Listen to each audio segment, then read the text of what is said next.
Салам алейкум, пацаны, с вами я, Нури, и сегодня видео о моей семье. Как вы сами знаете, у меня есть семья, и мы ездили на фанвары, об этом я снимал видосы и не один раз.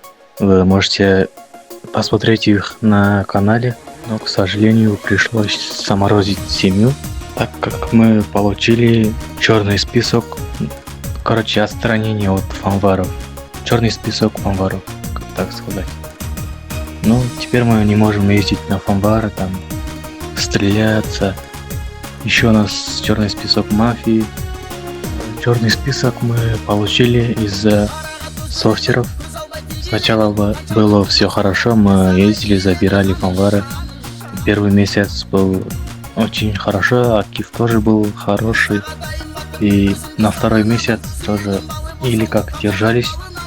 И в начале второго месяца, когда мы начали захватывать фанвары, это была 5-я или 6-я неделя, появилась семья Лахмаджи. У них массово челы играли с софтами. Давайте я вам все объясню сначала. Мы начали захватывать фанвары 5 мая 2025 года. У нас был очень хороший актив. Люди были активными, на фанвары ездили по 5, по 7, было даже по 10 ездили.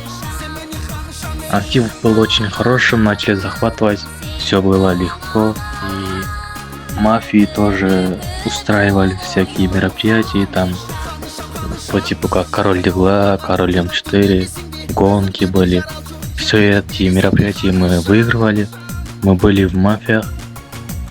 Все было четко, и в 21 мая мы забрали первый раз фулл фанваров, то есть выиграли 9 фанваров из 9.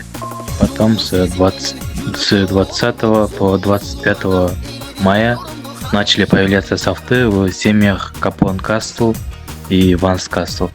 Эти семьи, наверное, были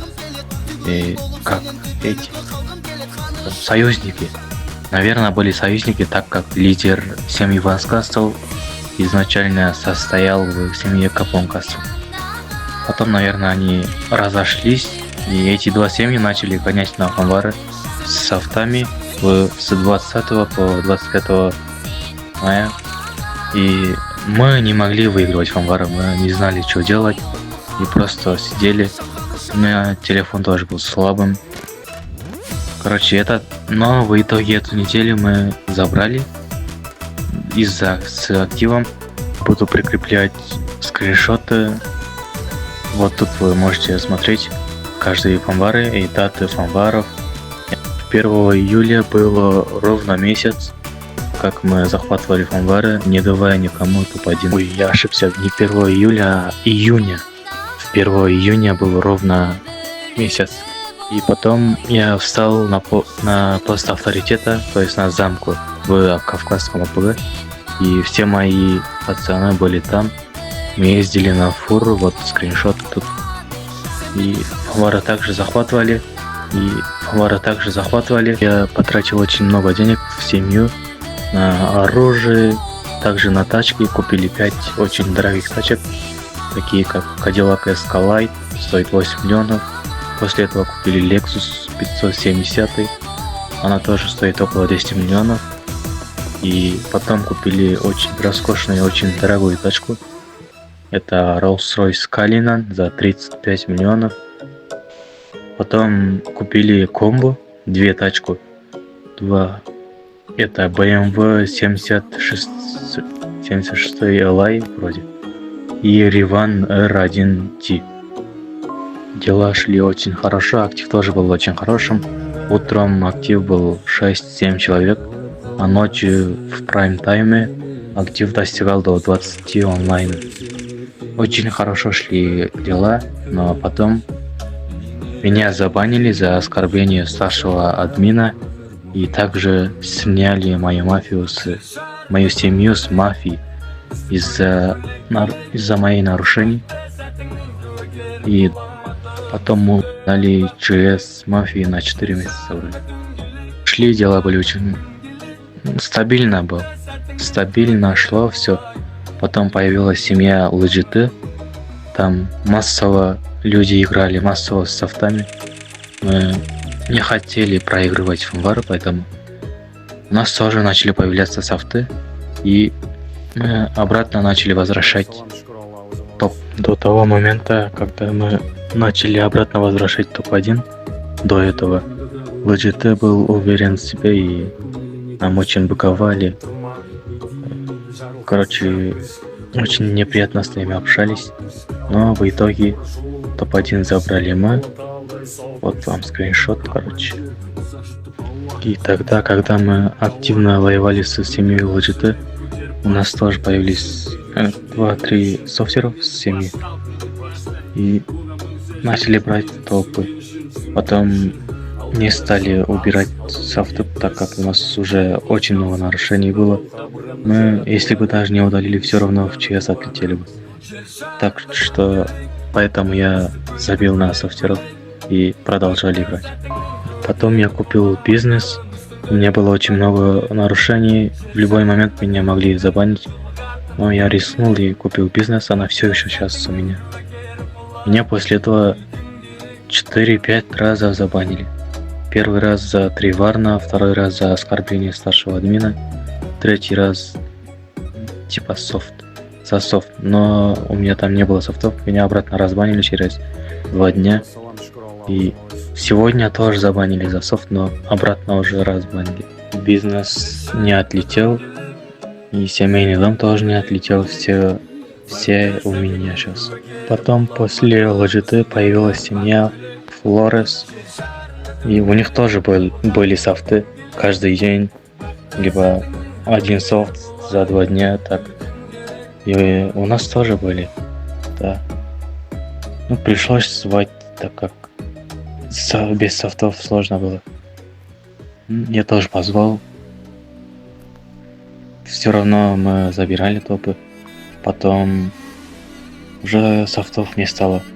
Наши софтеры ушли с семьи, так как у нас на сервере на фанвар, чтобы ездить на фанвар, нужен 5 уровень. На 5 уровень качать очень сложно, поэтому ушли.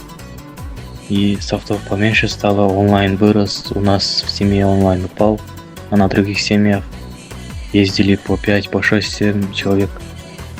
И нам стало трудно брать топы. Вот так вот мы получили черный список мафии, отстранились от фанваров на 3 месяца.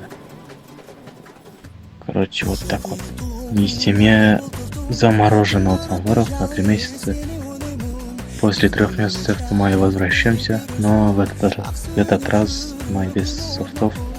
Будем чисто брать с онлайном, с активом.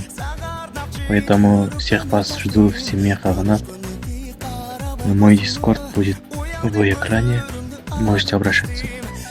Давайте пройдемся по достижениям, к чему мы достигли за 2 месяца.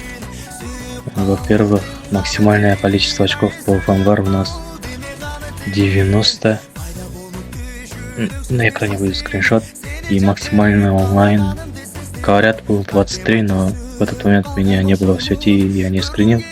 Но до этого у нас было 17 человек в сети. И 5 раз забрали фулку по фанварам, то есть захватывали 9 фанваров из 9 из 1. И максимальное количество человек в семье было 213. Максимальный актив на фанвар, когда мы по 10 человек ездили, это было с 8 мая по 18 мая. И с 12 июня до 14 июня ездили по 10 человек. В мае и июне актив был очень хорошим на фанвар. Обычно стабильно ездил больше 5 человек. Было редко, когда по 2-3 человека ездили, но стабильно ездил 5 плюс человек. Большинство фанваров мы брали с толпой, с активом. И в июле актив просел на фанвар. Я начал ездить сам в утреннее время. На первые 3 фанвара я ездил сам, потом по 2-3 человека. Было сложно брать топы. И вот так начали с софтами гонять, и в итоге отлетели на черный список фанваров. Не советую вам скачивать софты. Это только к плохому. Вот так вот в итоге наша семья заморозилась. Почему я говорю заморозилась? Потому что фанвар это держит активность 50% семьи. 50%, например, только на фанвар ездят, на фанвары только заходят. В остальное время АФК. То есть офлайн. Не заходят в игру. Только на фанвары, поэтому тоже актива особо не будет, наверное. Но мы не будем расстраиваться, так как мы и так показали очень хороший результат. Ну, через 3 месяца будет еще лучше, думаю. На этом я заканчиваю видос, пацаны. Всем удачи, всем пока. Давайте.